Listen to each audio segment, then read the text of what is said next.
you like someone enough that you have a terrible sexual encounter, but like you want to keep it going.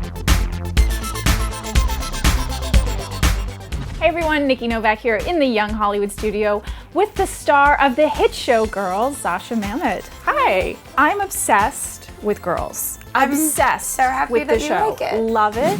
Hey, a little bird told me that you are getting an STD test. Fun. Do you really think that sounds like a lot of fun?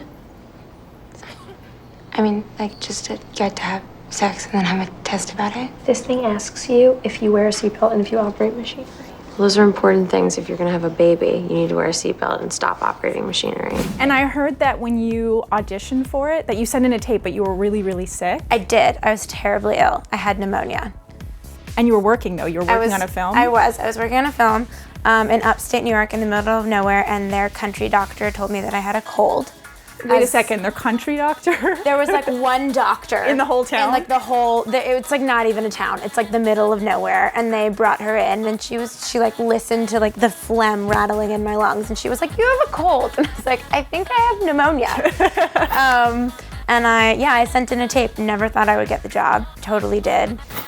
Totally did. Apparently, here I am. They tell me I did. I don't know. I've heard stories from other actors where they say, I never thought I was going to get this job because either I was so hungover, I was just trying to keep from throwing up. Right. And I wonder if sometimes does that take the pressure off? I think maybe? sometimes, I don't know, it's like the date that you go on when you're like not really into the dude, he's probably going to fall in love with you. Because like there's just something, there's like je ne sais quoi, just like a it, attitude. Like I literally did that tape being like, this would be amazing, I'm never getting this part. What is it with the guys that you don't care about, they love you, and it becomes annoying when they're nice to you?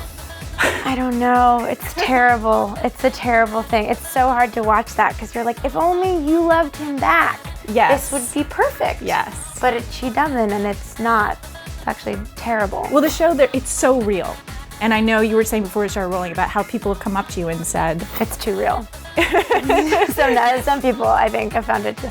But it's really nice to hear you say that. I mean, that's really I think that's what Lena was striving for in general, and then we all really tried to just like uphold that. She's obsessed with getting AIDS. She's thought she was gonna have it since she was like 10 years old. So that's what this is about. I don't have an obsessive fear of AIDS. I have obsessive fear of HIV that turns into AIDS. I'm not a fool. Well, you don't have HIV. You just don't. It's not that easy to contract. It's like really not that hard to contract either, though. Like, haven't you seen Rent? Please, I've seen it like 12 times. It's basically why I moved to New York. What was like one of the more uncomfortable scenarios or really real scenarios for you to watch? Because another one for me was the body massage, the boss. And then he preempts it by saying, I'm really touchy? Yeah, I'm just a touchy person. I'm sorry I touched your chest. I watched the pilot with a bunch of my girlfriends, or just like a bunch of friends in general, and I think one of the worst things, or watching a bunch of other people watch it, was the scene where she has that terrible sexual encounter with her like semi-boyfriend, and it's just like awful and so awkward, and she's like doing the like this thing, and then it cuts to afterwards and she's like, that was really nice. And everybody in the room was like, oh God.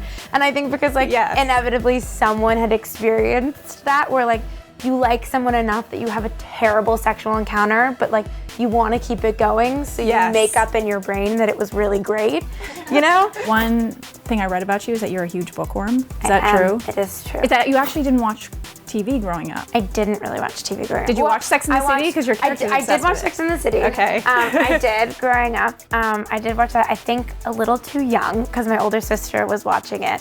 I actually was talking to someone else the other day about like what I used to watch as a young kid, and like I remember her babysitting me once when I was like 10 and watching Boogie Nights and being like, this is really good, I don't understand it. But it's good.